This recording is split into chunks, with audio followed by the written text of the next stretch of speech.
അതേ ഞാൻ വിശ്വസിക്കുന്നു. വിദ്യാഭ്യാസത്തിൽ വളരെയധികം മുന്നോട്ട് പോകണം. ആ കാലഘട്ടത്തിൽ ഞാൻ വിദ്യാഭ്യാസം നിഷേധിച്ച കുട്ടിയാണ്. കാരണം എത്രയുള്ളൂ, അഞ്ച് വരെ എനിക്ക് പഠിക്കാൻ കഴിഞ്ഞുള്ളൂ. അവിടെ നിന്ന് അങ്ങോട്ട് പഠിക്കാൻ കഴിയുന്നില്ല.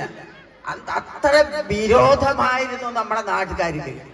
പക്ഷേ ഇന്ന് എന്താണ്, ഇന്ന് വിദ്യാഭ്യാസമില്ലാത്ത ആളുകളില്ല, ഇന്ന് ഡോക്ടേഴ്സ് ഇല്ലാത്ത സ്ഥലങ്ങളില്ല. എല്ലാ സ്ഥലങ്ങളിലും ആസ്പത്രിയും, എല്ലാ സ്ഥലങ്ങളിലും വേണ്ട എല്ലാ സജ്ജീകരണങ്ങളും ഉണ്ട്. അത് നമ്മളുടെ ഒരു ഭാഗ്യമായിട്ട് ഞാൻ കണക്കാക്കുന്നു.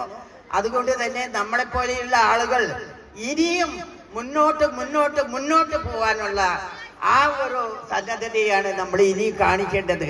നമ്മൾക്ക് വളർന്നു വരുന്ന യുവ തലമുറ നമ്മളെ ഭരിക്കാൻ പറ്റുന്ന തരത്തിലുള്ള അത്രക്കും വളർച്ച അവർക്ക് വേണം.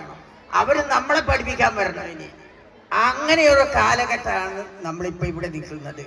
ഇത് 100 കൊല്ലം ഇവിടെ പഠിപ്പിക്കുകയുണ്ടായിരുന്നു എന്ന് പറഞ്ഞാൽ അതിശയമല്ലേ?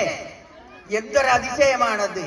ഇത്ര കാലം ഇവിടെ ഈ വിദ്യാഭ്യാസം കൊണ്ടു നടന്ന ആ മാഷമാരെയും അതിൻ്റെ ആ സഹപ്രവർത്തകരെയും എത്രയും അനുമോദിച്ചാലും അതൊരു അധികമല്ല.